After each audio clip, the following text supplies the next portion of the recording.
Welcome back to the second part of our panel discussion on the Grid Connections podcast, looking at the year of 2023 and our panel's predictions for what's coming for electric vehicles in the automotive market in 2024. For those of you who may be streaming or watching the podcast on YouTube or other channels, my apologies. I had to record this a little bit later at night, so the lighting for this first intro part and the outro today aren't the best, but for the actual panel, it'll be just like last time, so there shouldn't be any issue there. So continuing where we left off with our panel members, John McElroy of Autoline TV, Loren McDonald of EVAdoption, and Matt Teske of Chargeway, we focus on the increasingly influential role of Chinese EVs in shaping both the North American and global automotive markets. We explore how these vehicles are not only changing the landscape of competition, but also setting new benchmarks in technology and design. Our discussion then examines the pivotal role of software in EVs. We examine software's profound impact on consumer buying preferences, all tying it to the concept of what I like to call a user-defined vehicle. Car design that leverages software first and allows for a specific user to customize the car however they find fit. Something becoming a deciding factor for many younger buyers and in markets across the world. This really allows them to tailor their electric vehicle experience to their specific needs and tastes. And I think that's a big part of where we've seen the success in the startups is really putting this mindset first in car design. However, the transition to software-centric vehicles is not without its challenges. We shed light on how legacy automakers are grappling with integrating advanced software into their electric vehicle designs. This shift from traditional automotive engineering to a software-driven approach presents both opportunities and obstacles for established players in the industry. The panel also addresses a pertinent question in the EV space. Should software recalls be still referred to as recalls, or is a more appropriate term needed? This discussion leads to a broader conversation about the communication challenges most EV automakers face. We delve into how these companies are struggling to effectively convey information and updates to the public about their electric vehicles and associated recalls. Finally, our panel shares their predictions for the global electric vehicle market in 2024. They provide insights into emerging trends, potential market shifts, and what consumers can expect in the near future. Tune into this engaging episode of the Grid Connections podcast to get a comprehensive understanding of these critical issues shaping the future of electric vehicles. Whether you're an EV enthusiast, industry professional, or simply curious about the future of transportation, this panel offers valuable perspectives and predictions you won't be able to find anywhere else. And with that, enjoy. After hours, you guys talk about this quite a bit about BYD and their competition, leaving Asia, now going into Europe. How soon do you think that someone like them is going to make a launch into North America? Well, we're already seeing Chinese vehicles in the U.S. They're just with, familiar legacy brands. Right. But as you guys know, I mean, the Chinese, a number of Chinese automakers and suppliers are just flooding into the Mexican market. And, they're clearly going to use Mexico as their entry into the U.S. market. And they may not have to pay a tariff. There's 27.5% tariff on Chinese-made vehicles coming into the U.S., so that would get rid of that. They may not qualify for IRA money, but their cost levels are such that they probably don't even need it to be able to compete. So NIO has said it will be in the U.S. market by 2025. Look, they're all watching this year's presidential election. If Trump gets in, it's going to be a slow walk of Chinese automakers coming into the U.S. market. But who knows? I mean, there's talk right now of boosting the import tariff on Chinese vehicles to 40%. So even if Biden stays in, there's bipartisan support to keep the Chinese out any way possible. But the U.S. market, even though volume-wise it's smaller than China, it's far more lucrative. You can make a lot more money here than you can in China. And so the Chinese automakers really see no choice. If they want to be truly globally dominant, they've got to be in the American market. Yeah. Well, and I think that I was just going to say, I think it's going to be really interesting to see how the Volvo XC30 does. I mean, it's not going to come out till probably middle of the year, or third quarter and stuff. But I think it's going to be sort of a telling moment if consumers even care, like, where the cars made. They won't care, Loren. They don't. You can already see right? it. Because the people that are complaining on social media about Chinese made products are doing it on this device that's made in China. Right. That's right. Right. Well, but let's be very clear and careful about that. Is the brands we're talking about right now, Volvo, Apple, they're not perceived as Chinese brands in America. And so NIO, BYD coming to the States, those are fresh brands. And that's going to be something that they do actually have to tackle from an American branding perspective, is if for any reason that perception is different, it's a fresh new brand that no one's ever heard of. Just because Volvo manufactures a car in China or just because Apple manufactures their phones in China, that's not how Americans perceive those products. They will then all say, what's BYD? What's NIO? Oh, it's a Chinese brand of vehicle. And it's a fresh brand, and they're going to have that narrative to actually contend with. I don't think it's going to be that Americans are going to go, I don't see the difference. It's like an Apple iPhone. No, I don't think that is going to be I don't how quite agree, Matt. Look at sales of the Buick Envision. It's no secret that that's made in China. It sells just fantastic. It's an American brand. Again, that's my point. Is Apple was founded here in the United States. Volvo is seen as a Swedish brand by most people that drive Volvos. They are not perceiving it as just simply because it was made in China doesn't mean they understand that. Mach-E is made in Mexico right now, and if you ask a Mach-E buyer, they're going to go, what? It's made in Detroit. Is it? Well, it's an American product. It's a Ford. I mean, so this is a brand perception discussion. Look at the sales success that the Chinese are starting to have in Europe, and I think that's a litmus test for what will happen in the American market. Europe is it's not the United States, I know, but just look at sales of MG in the UK. I mean, or Australia. Right. I mean, they're off to the races, and all not American. Listen. If you come into the U.S. market with a very good-looking car with great technology that is substantially cheaper, Americans are just going to go to it. And if you tell them it's Chinese, some will. Yes, I think a lot will. So we already see Tesla having a problem being an American company with certain segments of the American populace for why they won't buy it. And so that to me, again, it's a brand positioning piece, is those brands like NIO and BYD need to be prepared to contend with that. I mean, that is just to me, this sounds like back in the 70s and 80s, will people really buy Japanese cars? And then, or are they really going to buy Korean cars? And, Americans just tend to go to who can give them the best product at the lowest price. Or if it's positioned as being something that is actually cool, to be perfectly blunt. I mean, I had this exchange this morning on LinkedIn with somebody. They said, well, why do you think that EVs aren't? Why are they sitting at the lot? And I said, there's a variety of factors, but number one is people aren't clamoring in to buy cars that run a new fuel type they don't understand. I'm sticking to it because I think there's a lot of evidence to point to that.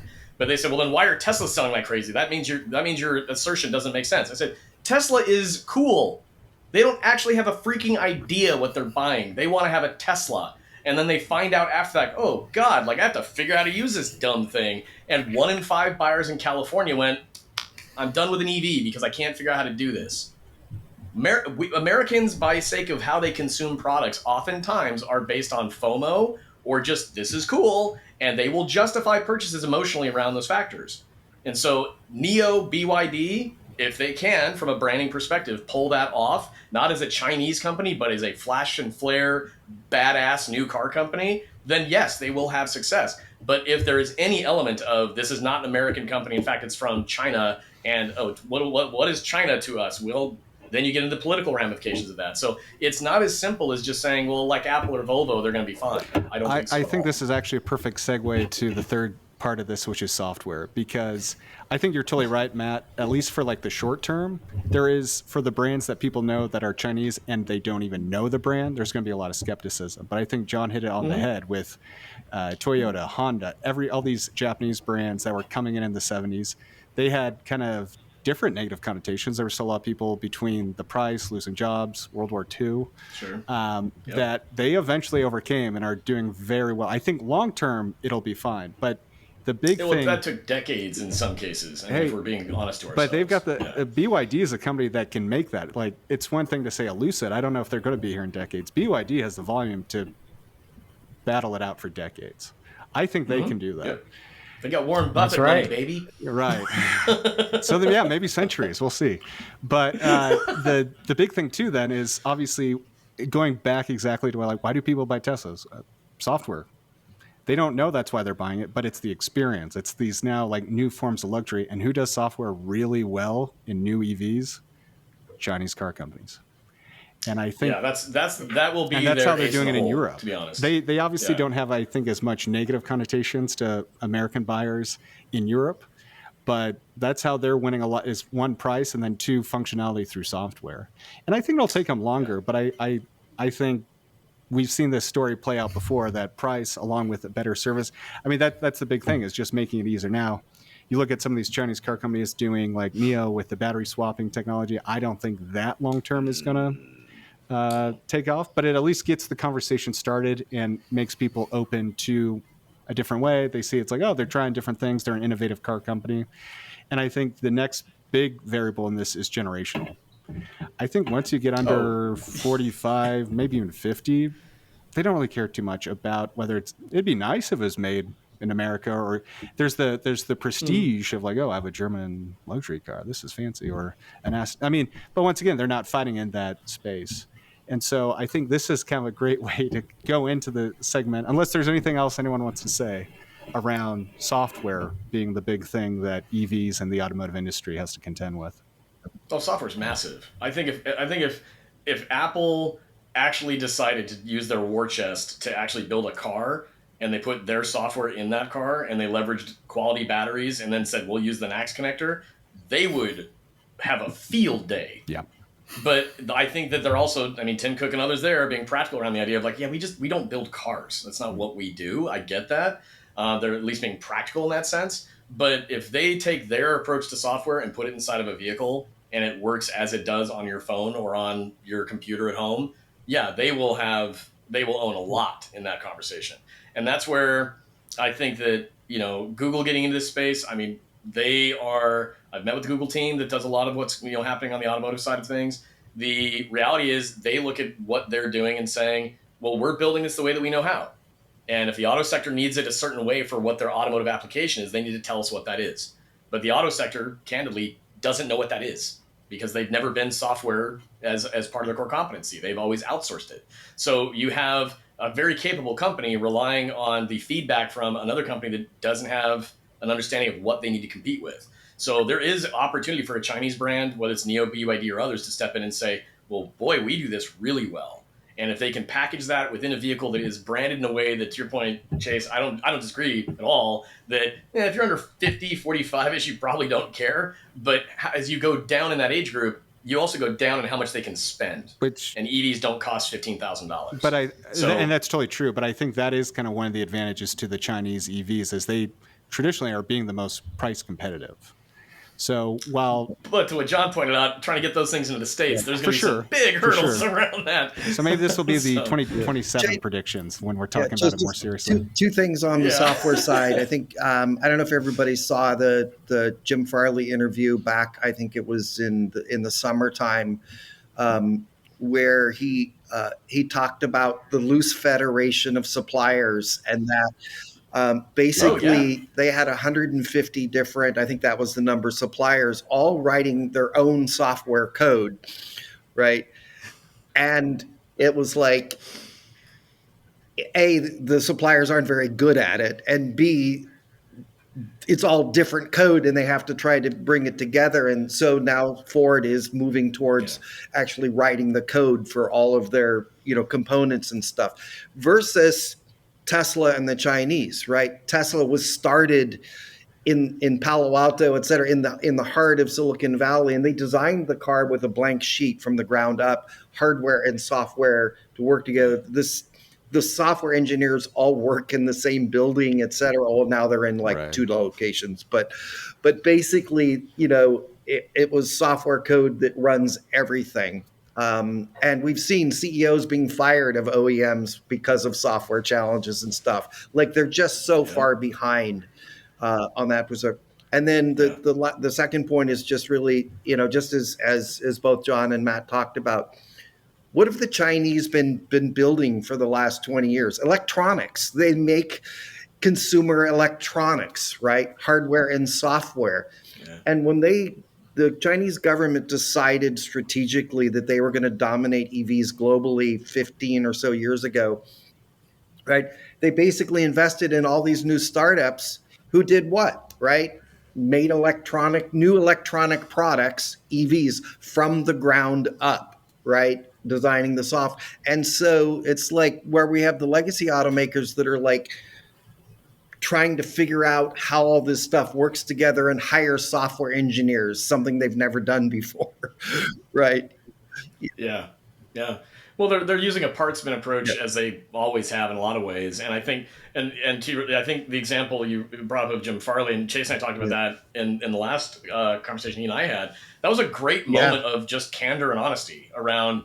It's like, look, this is not something that we do right now, and we have a problem. So that's nice to hear that level of transparency. But then it also begs the question of, so what is your solution? And right now, to your point, it still feels like it's like, well, it is a completely, it's a transition of their corporate culture and mindset about how do we go about building our products. And that's like turning the Titanic and missing the iceberg. I mean, that is tough. But to Ford's credit and Farley's credit, I think they among the legacy brands are at least acknowledging this problem better than others. But to your point, it doesn't mean it's the application of that acknowledgement is being done perfectly, because then you still have an F-150 Lightning coming to market. And Loren, to your point, kind of scratching your head of like, why wasn't that an Explorer or something else that you guys probably could have sold more of because your truck buyers are not diving in, which is so funny to me. Yeah, right. Yeah. So no, but I think that Loren, that point is, I think, very big, and the more honesty we can see from the legacy brands around that would be refreshing. But I don't think we're going to see it, and I think there's going to be more of a very bumpy uphill road for a lot of them having to acknowledge and then pivot. And the pivot may not, again, as you said earlier, Loren, it is reactionary. Yeah. It is not proactive on their part. It's also what the South Korean companies are going to do well as well, is because they're much more software electronics sort of oriented and stuff, and are newer, right? They have different cultures and can move more quickly as well and stuff. And we're already seeing it with the charging curves on the Hyundai Motor Group vehicles, right? They just crush it. They have the best, sort of charging capabilities. Oh, well, the way they've approached it from a voltage perspective was they were the only other outside of, Porsche Taycan and Lucid. They were the first to say, we're switching 800, 900 volt and we're going to do it differently. I think it's proving to be effective for them. There's some gaps they even have in their own software in cars still. Yeah. I mean, for my friends that have Ioniq 5s and EV6s.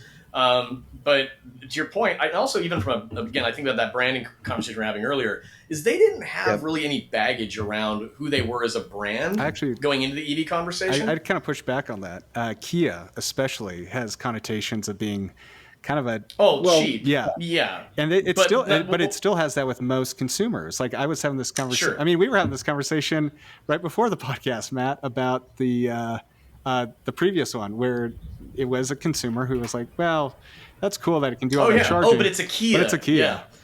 When I said baggage, I mean the customers they've cultivated.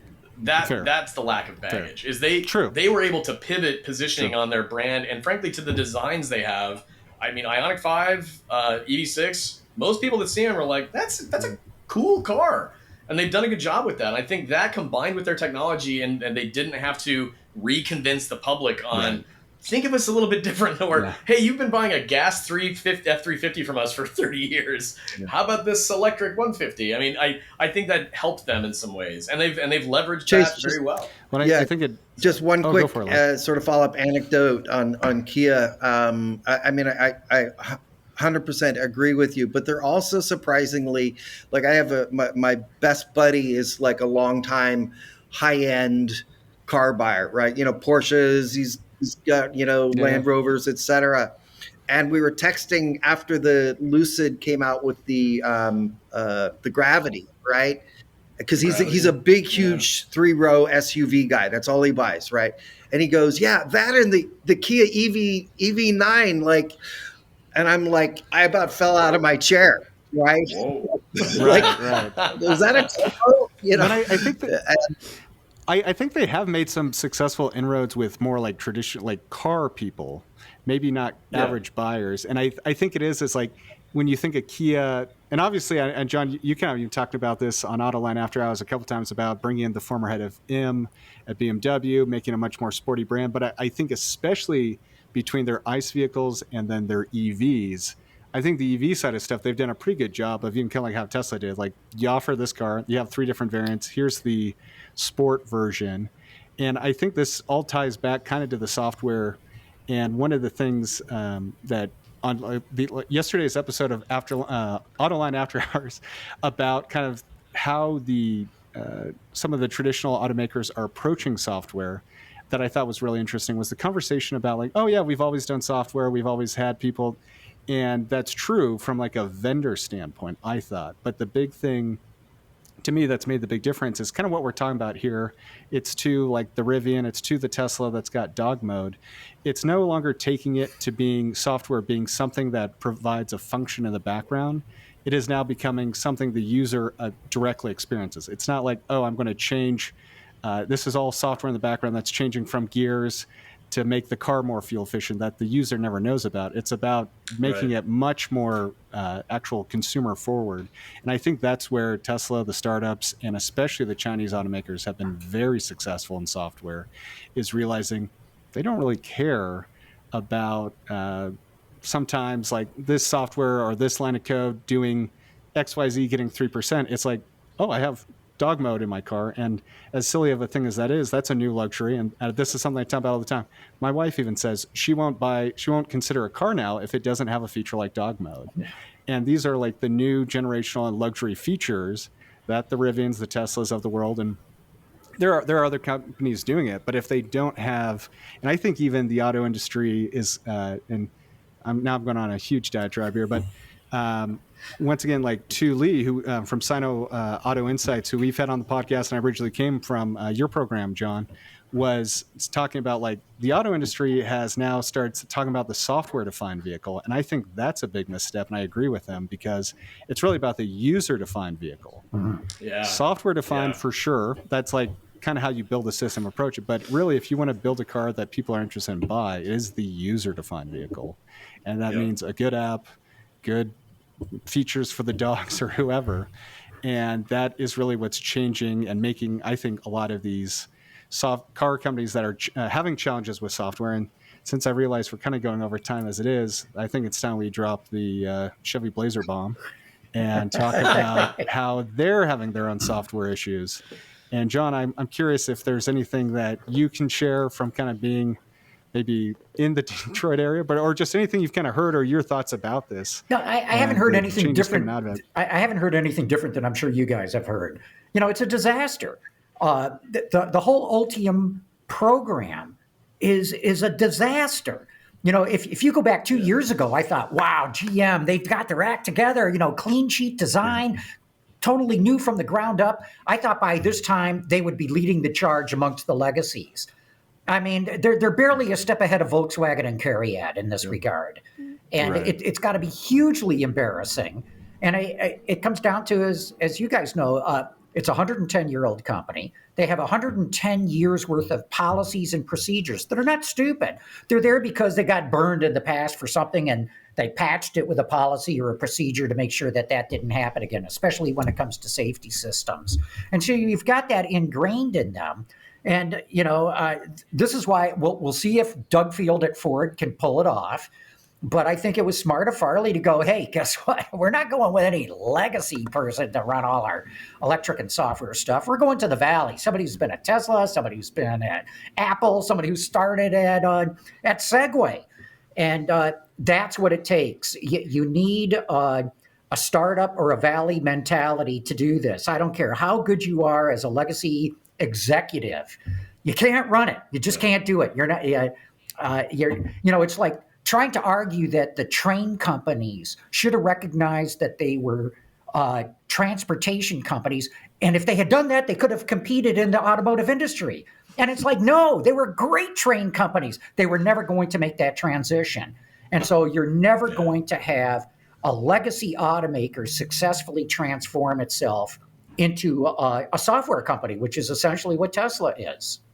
John, I'm just no, I think you just I'm just curious your thoughts on so Farley came out and divided the company into Model E and Blue, right? But it's fundamentally it's still Ford, right? Like and I would be curious in your thoughts. Something I've been thinking about a lot lately is, everybody bitches and complains about, okay, they're going to lose $3 billion a year in EVs and stuff like that. Well, as you said, I mean, Tesla lost billions and billions of dollars for years. Lucid is going to lose billions and billions of dollars. Rivian is going to lose billions and billions of dollars a year until they get the volume up to, as you said, it's hundreds of thousands a year. And then all that investment of billions in factories and people and getting the thing going, they're going to break even and make a profit. Like, should have Ford actually created Model E as a true separate entity, as a startup, and gone to the capital markets, gone public, raised capital, and bring some people over, but fundamentally create a new company and go to town. Loren, I thought that he might do that.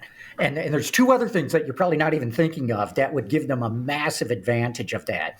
If you organized Ford Model E as this standalone electric company, I think legally you could get around dealer franchise laws. Right. And number two, I think you could say goodbye to the UAW and make sure that you set up in an area that is anti-union.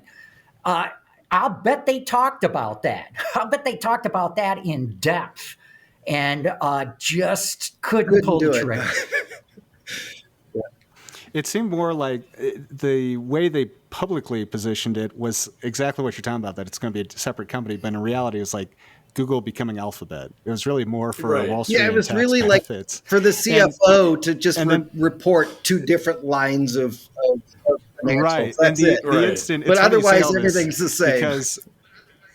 Because I haven't really thought about it much until the news recently when they were talking about, like, we're going to do hybrids again. It's like, so is that Ford E or Ford Blue, or is there going to be now Ford Hybrid? Or like, where Ford does Gray. this, it really is become, exactly. It's like Ford Gray. Yeah, exactly. It's in the middle. Yeah. Well, I think what we're speaking to is a big part of the mentality that a lot of the legacies have used over, from a communications perspective, and kind of how they position themselves for the last 10, 20, 30, 40 years, which is, we are going to come out with a press release that is going to show that we are competing. And then in various ways, as the onion gets peeled back over time, you realize like what level of depth was there into what they were doing. And John, I think your point about where Ultium has landed, I'll be honest, when Ultium Day happened right before COVID hit, I had plenty of friends that were there. Loren, I think you were there. And I remember just watching all the news, and I thought to myself, this all looks like fluff. I completely agree. Like this doesn't look like, I don't get the sense that there is an embraced understanding of what this is. I feel like this is a very good marketing day. Exactly. And I always felt, okay, then let's see the meat on the bone. Like, what's going to happen with Ultium over time? And John, I think you did a very good job of just kind of explaining the painful realities of where things landed at the end of 2023, which is, and again, the word used was embarrassing. And I think, to a certain extent, that's kind of just how it has to feel at some point.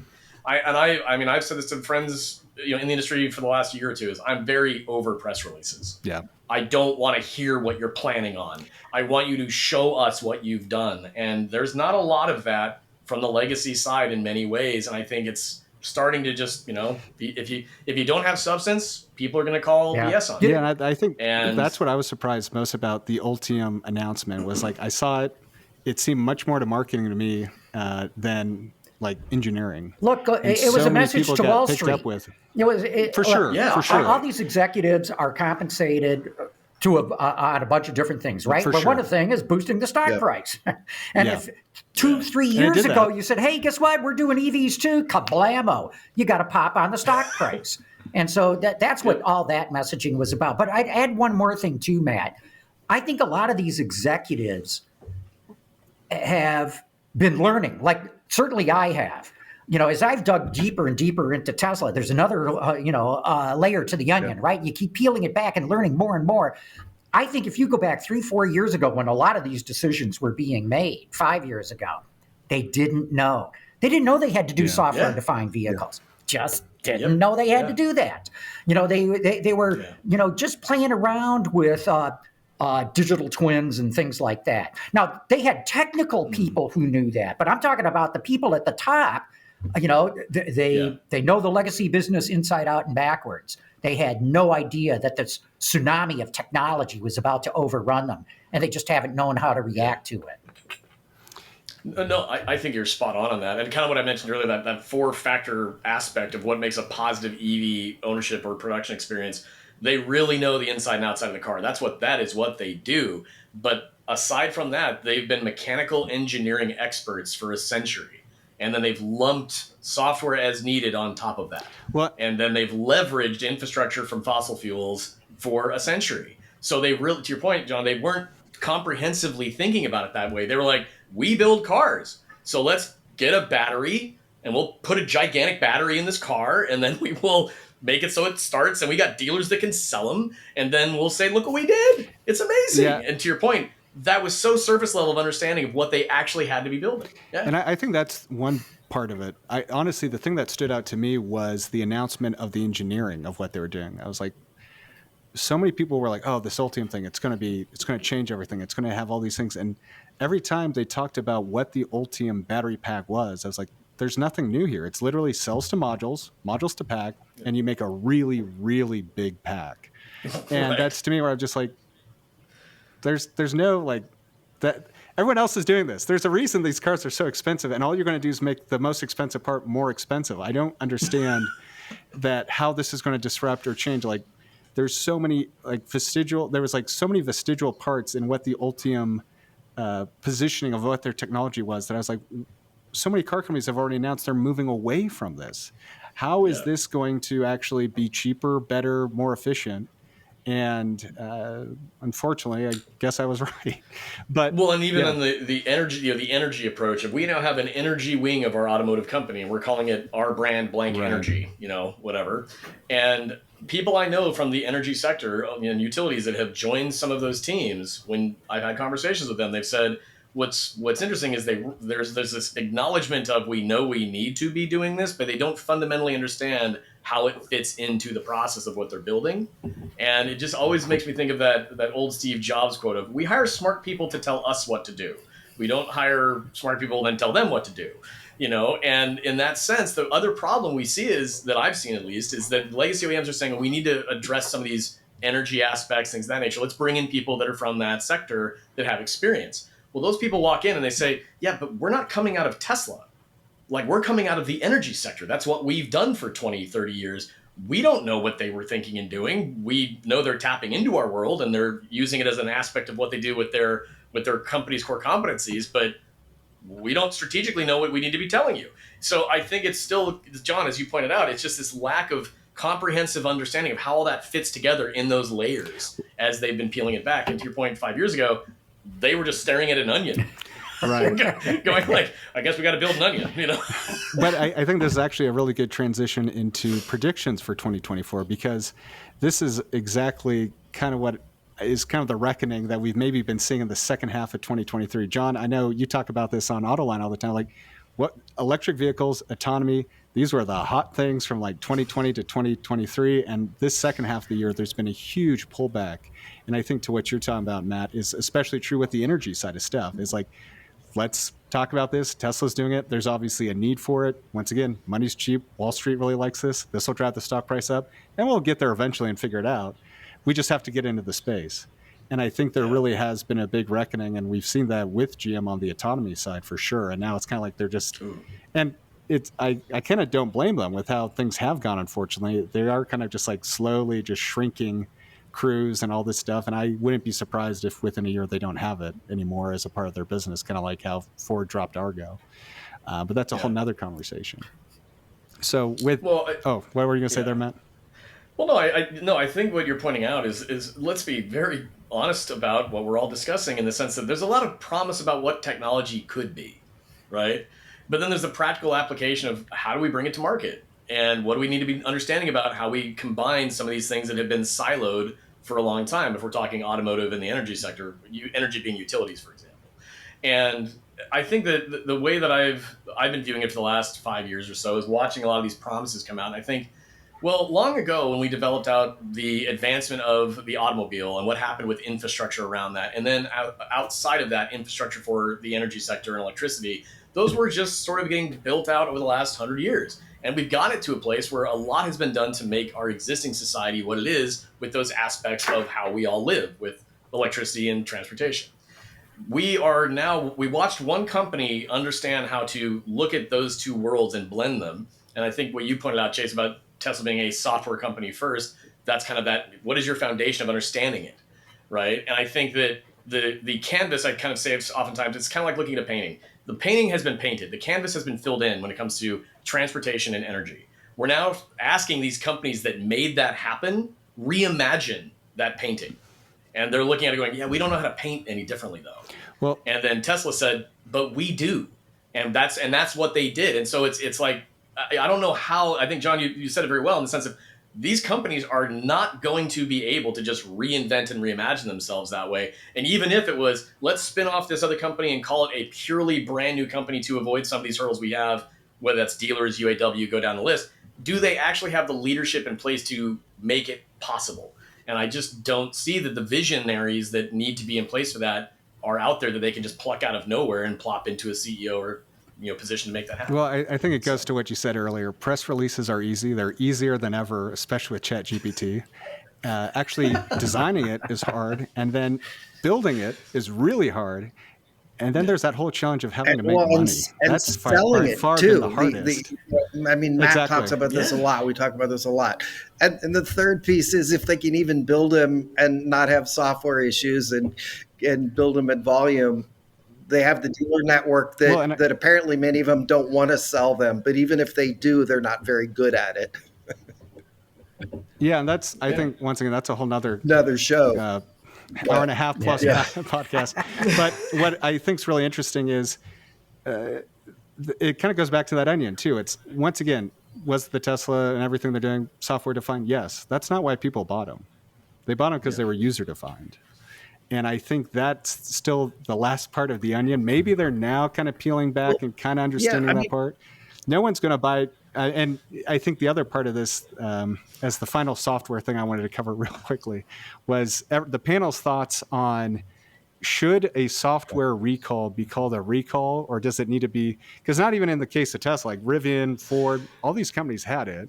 It gets headlines, but it has none of the financial or other kind of impacts that traditionally you see. Maybe it has temporary Wall Street impacts, but from a liability, or like from a reliability and customer experience, that is one of the biggest perks of a software defined and user, from the user perspective of a recall, that I just don't think most people even fully understand. I had so many people texting me saying like, oh, you got to take your Tesla. No, that's crazy. And I was like, and I didn't even know about it. It was literally people texting me about it only to find, oh, I already had the update, I guess. And then after driving 2,000 miles, I didn't notice anything different other than the images were bigger, which I think's fine. But I think that is like going into 2024, such a big difference in that user-defined vehicle that I'm curious of the panel's thoughts. Like, should that now be a thing? No, they should not be called recalls. Number one, I can't believe the media's fixation on recalls.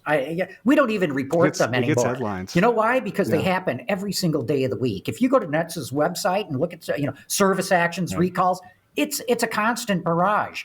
And the media sort of cherry picks what it's like. In fact, if you'll notice, most recall notices happen after 5 p.m. Eastern time on a Friday, just so that they miss the news cycle or try to miss the news cycle. And if it's an over-the-air update, who cares? I mean, you don't even know. So I'm with you, Chase. I don't think they should be called recalls. I think Tesla and Rivian are great SEO for a lot of journalism companies. And so, like, if they can do a headline about it, great. But you look at the companies that have the most, I don't even think Tesla was in the top 10 this year. I had the number somewhere, but for actual recalls, Ford was number one for the third year in a row. And all these other companies that maybe but they're not even companies that have the software OTA availability. And I think a recall should be a thing. It should be called out, whether it's hardware or software. I think it is kind of silly that it's putting the wrong focus on what needs to be done. I'm going to probably be the outlier of this group in that I think for the moment, right, recall is the term that the industry uses, the government uses, and we need to continue to use that. Right. Going forward, do we need to rethink that term or add a sub term under it, recall software update or whatever it is?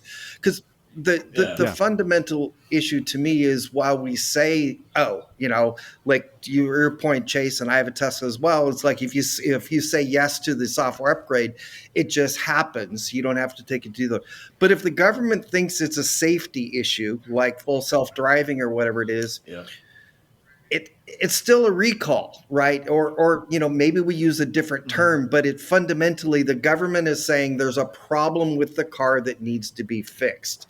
And I think we're like, I mean, it's great for a podcast and social media to argue over whether recall is the right term or not.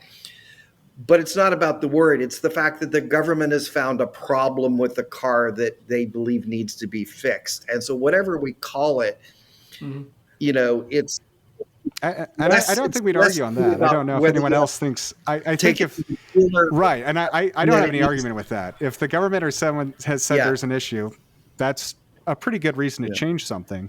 But I think honestly, one of the other advantages to just calling it out more was one, just to avoid consumer confusion, but two, it might actually be a reason to push automakers to have these software-defined vehicles even faster, just for the potential PR and all these convenience of okay, this is just a software-defined update. I don't know, John. I know people have been talking about that and there's advantage of it. Do you think that would speed it up at all? If that look, what are the reasons why the automakers want to get to software-defined vehicles, which is an enabler to a user-defined vehicle? But getting back to the SDV over-the-air update thing, they can save a fortune. A fortune. Yeah. A couple of keystrokes, boom, the car is fixed. And that didn't work. Oh, here's another iteration. What did I just hear on After Hours yesterday? Tesla had to do 4 or 5 iterations of its latest quote unquote recall until it got it right. And so the other thing is I can't remember the exact number, but something like 25% of all recalled vehicles never go back to the dealership. People just don't care. When General Motors had the ignition key switch thing, I mean, they were sending out people door to door, knocking on doors, please do this. And people, get the hell off my lawn. They didn't care. That is a much more practical and safer reason. But you know what? If they get in an accident and they get damaged or hurt or whatever, you bet they're going to sue the car company. So just from that standpoint alone, an automaker is going to be, wow, if we can fix this without even having to tell people. Maybe legally we got to tell them, but that alone is why they'll want to do it. And it's a physical or digital recall. I mean, really. I mean, it's something like I agree with you, Loren, 100%. It is still a safety-focused element of why the government said we have to address this. And so I think that, in that way, do we ditch the word recall? No. But, I mean, as we just all discussed, it's like, yeah, but man, does that get clicks if it's got the T word in front of it and recall, and all of a sudden, pow, it turns into, how many eyeballs on your website. I think the other thing, Chase, is over-the-air updates are not all equal across the automakers, right? Like, that's something we can discuss too. Rivian and even Ford bricked a couple of their cars. Tesla has it down, right? But there's still automakers that say, "Oh, that software update, you need to take it to the dealer and have the dealer do it." And so maybe there needs to be a third component, right? Like, and that's sort of really my point, is that it's more than just, this like software update, just click yes on the app and it's all good, because that may be for your car, but it may not be the one that your neighbor owns, right? Yeah, that is a great point. I've had software updates that have to go. I have to take the car to the dealership, and that to me is absurd. But so it's like a remote recall or an in-person recall or something. I mean, it's all about, I mean, what we're discussing now is the perceived inconvenience or convenience of what's happening with related to what is this recall, right? And if you can address it, and I think, as John pointed out, man, the cost savings that go along with, we can address that with software and we know how to do it with software, that's huge, but the moment you inconvenience your customer further, that's the part where I think the argument is happening now with Tesla. It's like, yeah, I wasn't inconvenienced by this. Right. I literally, my car was in my garage, my phone went, and I looked at it, oh yeah, I'll download that software update. Sure, I'll go back to watching the game now. I didn't have to go anywhere, So I think it's that convenience factor that we're really mostly discussing, because at the end of the day, it's still about making the product more safe or better for the customer and the drivers, and in the end. But what did they have to do to resolve the problem that the OEM had identified? Right. I mean, obviously Tesla's the big one that was in the news lately, but Rivian, Lucid, they've had these same things that solved over online. And I think it is, I think to your point, Loren, too, the things that to me were really crazy that didn't get more attention was the software update Rivian sent out that then kind of prevented them not able to actually access the car. They could drive it, but they couldn't access the computer. Not good. And then the Ford one, which was really temporary, but it just stopped the car altogether. And to be realistic, there is pros and cons. Any technology has pros and cons. And for this over-the-air update, it's mostly good. But once again, it goes back to not having the right software know-how to execute it right. Is also something to be one quick thing that I was thinking about, and Matt talks about this, like, I think in his sleep, right? But your question is about language, Chase. And fundamentally, it struck me as we were talking about this, that everything we've been talking about, EV charging, like software, you go down the list, recalls, et cetera. It's both for the industry and the consumers and the regulatory agencies and the government, the states, and everybody. Like, EVs are an entirely new product category and an entirely new language, right? And if we go back to the very beginning, early conversation, right? Like, I had a cousin walk up years ago at Thanksgiving and looked at the Tesla. Oh, that's a hybrid, right? Like, people just don't understand the language, right? And that's, that's Matt's whole reason for existence, right? Is like, we just have not done a good job in this industry. The automakers have failed at educating the consumers. It's like, spend $2 million on a humorous Super Bowl commercial, and it's like, no, that doesn't help people understand what an EV is and why they should buy it, right? Like, just. Well, as you're pointing out, the human element is the most important part of the discussion, and oftentimes it turns into, we hear right now, the market will demand that they want these products. And right now, the dealer argument with the 4,000 dealers that signed that letter to the Biden administration said, we don't think we're seeing that. We don't think we're seeing market demand. And we're seeing mandates. And even from a consumer perspective, we hear that we just go to any owners group, anything on social media related to EVs. How many people will you see? And I think John said earlier about, you will pry my V8 from my cold, dead fingers kind of thing. If they feel like something's being forced upon them, they will say, What, like, well, not all, but some might say, oh, I see why you're doing this out of altruism or something. Thank you, government. But it's all human factor. Right. They're not understanding what we're saying oftentimes. They're not seeing the value because of how we aren't explaining it for what it does to benefit their lifestyle or their life. And it all comes down to, are they believing what they're hearing? And it is unfortunate that so often, and Loren, I appreciate bringing it up, is, how we communicate this, even the discussion of gas car, hybrid, plug-in hybrid, pure electric, that clearly didn't work. It's not resonating. It's not working. The idea of kilowatts to explain charging ain't working. Stop doing it. And so charging ports. What's that? Yeah. Ports, because everybody puts on a sailor's hat and they go to port when they go to I mean, just the level of lack of appreciation for communication. J1772. Who thinks this up? And it goes down, the list goes on. And I think that, I mean, if we land on that, I mean, you can build the greatest software in the world. You can build the best, most cool product in the world. But this is where people like, again, Steve Jobs, to his credit, I mean, he was difficult to work for, but he was one of those people that understood how to take that technology and translate it into something that you're going to see value in this.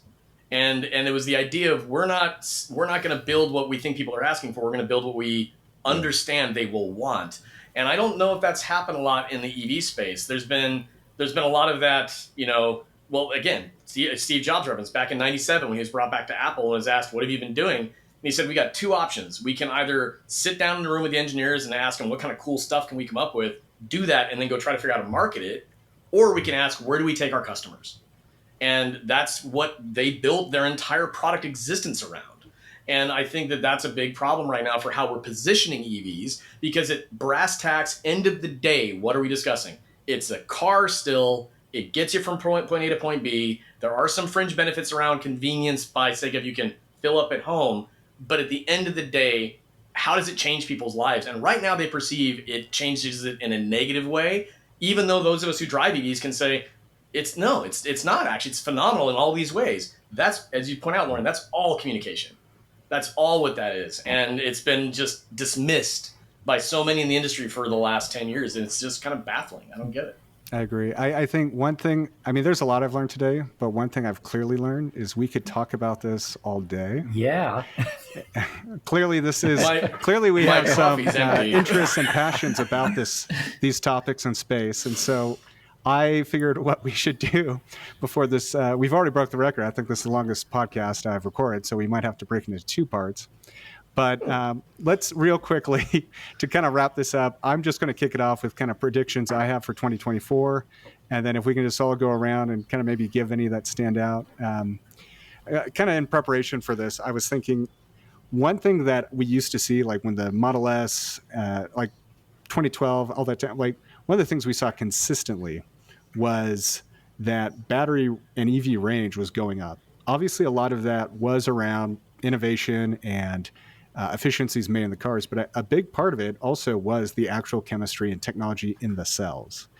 And it's been interesting to me that we really haven't seen a lot of change in the last few years, essentially since the pandemic, around the supply chain side of that.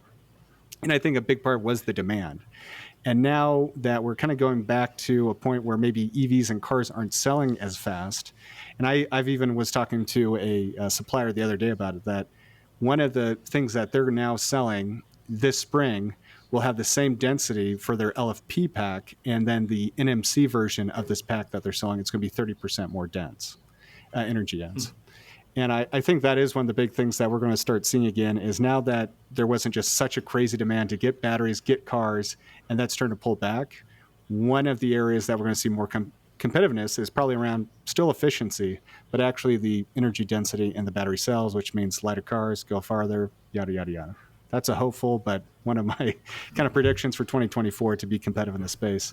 The second, I don't know if it's a prediction or it's kind of I want to wait and see whether the $7,500 credit that will be available at dealerships, while that's going to make it easier for people to take advantage, I don't know if that's going to be a huge motivator for people to now buy EVs.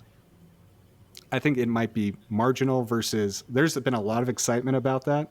And I think it's a good thing, but I really think it's going to be a marginal uptick versus like, oh, people are going to rush in to get that $7,500 like a cash for clunkers thing now that they don't have to deal with the IRS. The dealership deals with it. We'll see. But my second prediction is that's going to be a marginal improvement at best for EV sales this year. And then the third I had was, will the slowdown of the kind of EV sales, especially by the traditional OEMs like we've talked about, kind of pulling back from EVs and going to hybrids, is that really only going to be a successful short-term play for the automakers, or is that actually just going to kind of give fuel, put gas on the fire to the startups that are already all BEV in, and they can kind of just lean in, and you'll start seeing Tesla's market share start to go up again, which I think we did actually already last quarter. But Rivian and all these other startups that are just fully bought in on BEVs are really just going to be able to really take advantage and become known as the EV companies in the space. So that's my big three for 2024. And even an open question, I guess. Let's talk about it first. So we've got the $7,500 tax credit. I agree with that take in the sense that they'd have, again, back to communication. They have to position it right. If you show the price of the vehicle and all of a sudden you say $7,500 cash off today, and it goes from $30,000 to $22,500 or something, that's a big deal. That's how people perceive benefit and value and savings. So and how the tax credit worked before was never actually something that people fundamentally understood, and you had to be in a certain tax bracket to really get some benefit out of it. So I don't disagree with you there. I think that how that's been communicated is still going to be a difficult selling point unless we change that. I think your point about batteries and energy, and energy density of the battery pack and innovation there. Do I think that's going to come out in 2024 as a big talking point? Where will we see some movement there? Hard to say. QuantumScape just had an announcement yesterday about how it was like 500,000 mile cycle they had on their pack they've been testing. So there's obvious movement there. I think what we're seeing is we're kind of stretching the limits of existing battery chemistry and technologies that we have, and the promise of solid state has been hanging out in the air now for what seems like forever. Right. And I think even if it was someone could announce that, hey, we've got like Toyota, we have a 600 mile range vehicle, isn't it great? But yeah, but when is it going to come to market and how fast? And then even when it does come to market, how does that marry to how you fill it up? Because there's still a lot of to unpack with that. So I think we've in a lot of ways, this conversation is kind of proving, I think we've exhausted a lot of the really great talking points that could come out of EV ownership. And I think it gets back to, are people perceiving value? Right. And, and I think that's a challenge right now that is not going to be solved by the battery technology that exists today or by another $7,500 off the car at the showroom, unfortunately. If I'd have a prediction for 2024, I think what we're going to start seeing is some realities around practical conversation around what does this product actually mean for people? Because there's been a ton of promises and already people are saying, you didn't live up to it, company XYZ. And I think that level of coming down to earth is going to be very real. But to your point, Chase, I think it's going to benefit brands like Tesla. I think they're still going to be able to say, we still stand out, and I don't know how that's going to be different this year. So this year, I don't think is going to be all that transformative, in my opinion, to be honest. Sorry to be a wet towel on that one. No, I was going to joke and say, well, after almost 2 hours, that was the takeaway. Yes. Yeah, that was the takeaway. Well, let's be clear. I mean, again, like our last conversation, not to not be optimistic, but there's a lack of pragmatism that is, again, not been applied to these conversations. The hype train has been going at 1,000 miles an hour on EVs for the last 5 to 6 years.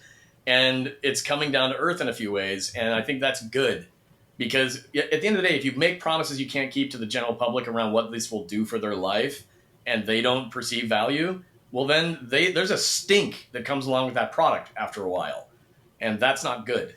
And that's where I always tell people from the EV community, let's be very practical about how we position this. We don't say things that are ridiculous, like it takes me 10 seconds to charge my car because I plugged it in and walked in my house. Right. That's not what the general public is asking about, stuff like that.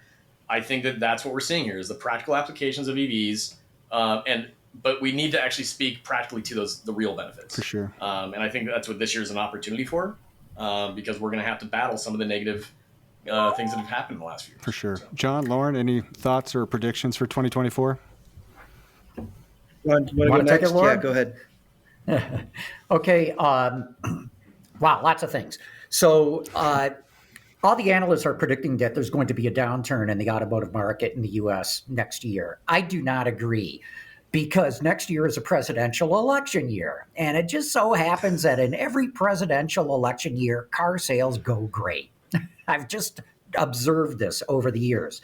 So it should be a pretty good year. In fact, December came in really strong. Came in far stronger than the whole year for 2023. And I think that's probably an indication of a good kickoff to the year, especially if the Federal Reserve starts to lower interest rates, which, it looks like it could do. That'll be an instant boon to car sales. I don't think the $7,500 automatic, at point of sale is going to make that much difference because a whole bunch of cars just got brushed off the list that they don't qualify for. That's a great point, yeah. And so, but if you lease, you can get that money. And so my prediction is you're going to see a lot of EV lease deals getting advertised because that's where automakers are going to try to steer the consumer. But I think it's going to be a very tough year for EVs from this standpoint. The Republicans and Trump, the MAGA crowd especially, are on the warpath against EVs. And it really resonates with damn near half the car buying public. They don't believe in climate change. They think EVs are stupid. They think the government's trying to shove it down their throat. They don't think these things should be subsidized. So I don't know if it's a plank of the platform of the Republican Party, but it's definitely a talking point. And so I think you're going to see the anti-EV megaphones really cranked up in 2024. So like I said, I think overall for the industry, my gut feel is it's going to be pretty good. I believe EV sales will continue to grow. We'll do better than what we did in 2023 because there's so many more new models coming out in different market segments, different price points from different brands. And there's, a rule of law in the automotive industry, an inviolable law. Every car that gets built gets sold. They don't take them apart at the end of the year and send the components back to the suppliers.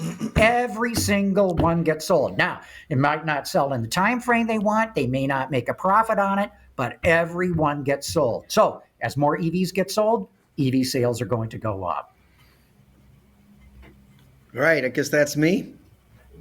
So a couple things. Basically, I agree with all of you on the $7,500 tax credit. I've done a lot of analysis over the years using actual IRS data on who is actually filing when you actually had to file your tax return for it.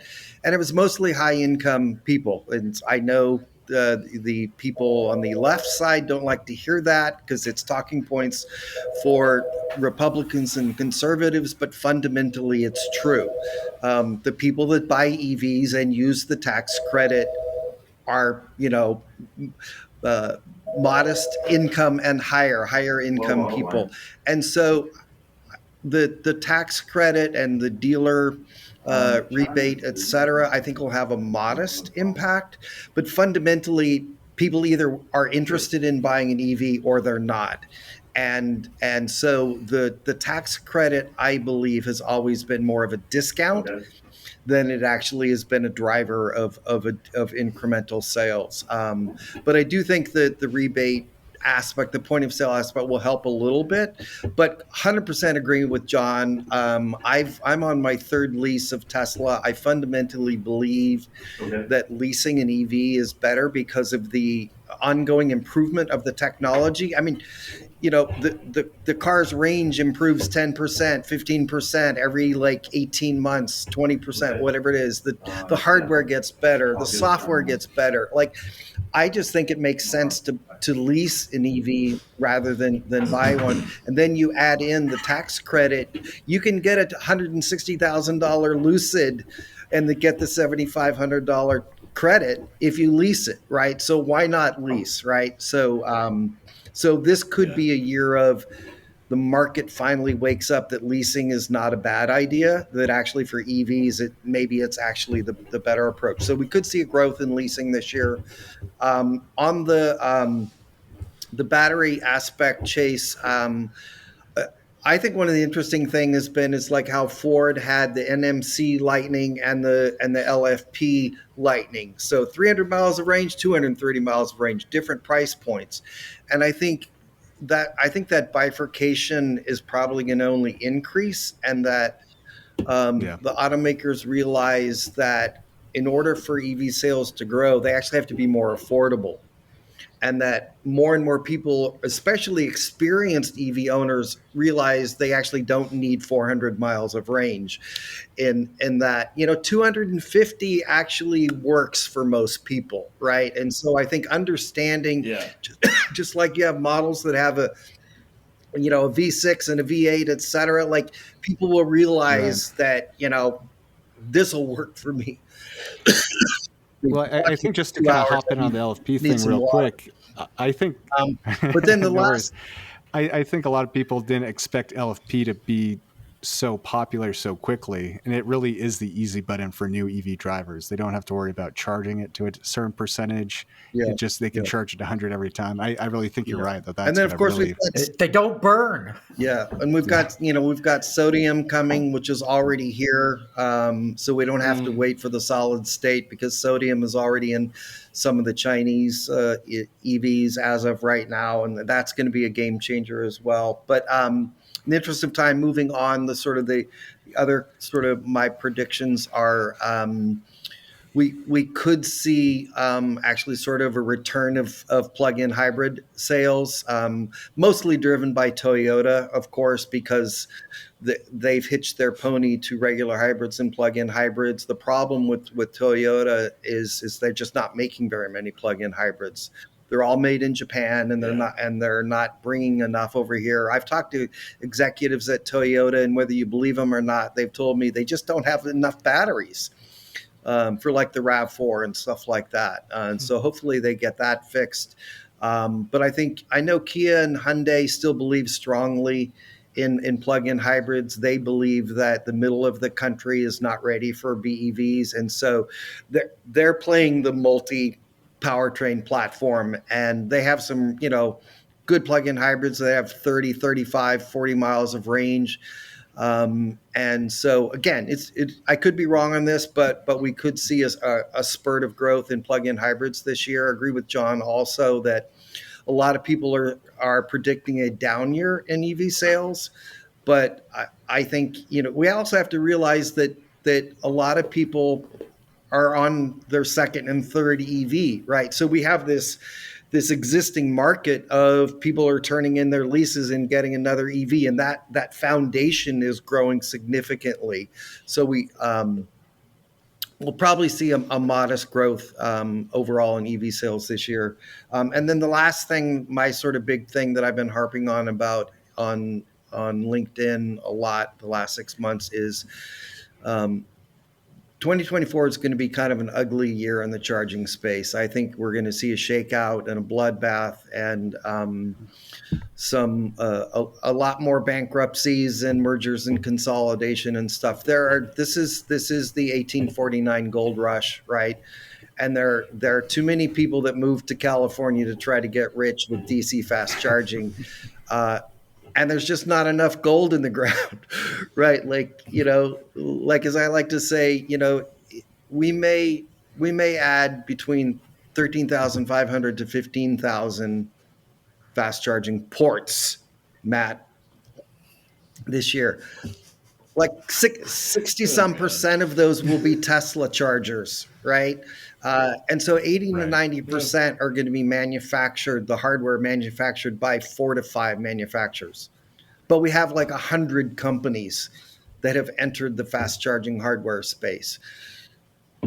The math doesn't work, right? The pie isn't big enough. So I won't mention their names because they're all my clients, but there are several of these companies that are already in trouble and seeking investors, and it could be a very ugly year in the charging space. Well, I think that will be just one more thing to follow you on LinkedIn about. I find a lot of the time you always have some pretty interesting posts around that, and I'm sure there'll be some big surprises coming this year. So I just want to say, having gone over time, thank you so much, everyone, for being a part of this, and for I think just continuing to come on the podcast and share your thoughts. This has been, I think, probably one of the more fascinating, just having even a little difference in opinion occasionally. I think it turned out we all agreed on in the end, but just having those conversations and really kind of recapping this past year and looking forward to 2024, I think for anyone who is in kind of the EV or sustainable space, there's a lot to look forward for this year. There's definitely some gray clouds in the distance, especially around the political side of stuff come up this year, as you kind of even mentioned, John. But I think it's going to be exciting either way. So I just want to say thank you all for joining, and looking forward to having you all on again soon. Great. Thanks, Chase. Thanks for having us. Yeah, thank you, Chase. Thank you for joining us on this two-part journey looking back with our panel the standout moments for electric vehicles in 2023.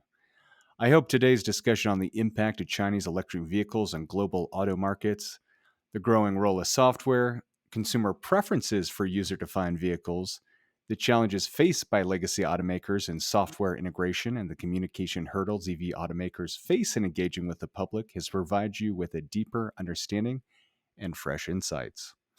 Our panel's predictions for 2024 have also undoubtedly given you much to think about regarding the future trends and developments in the electric vehicle sector.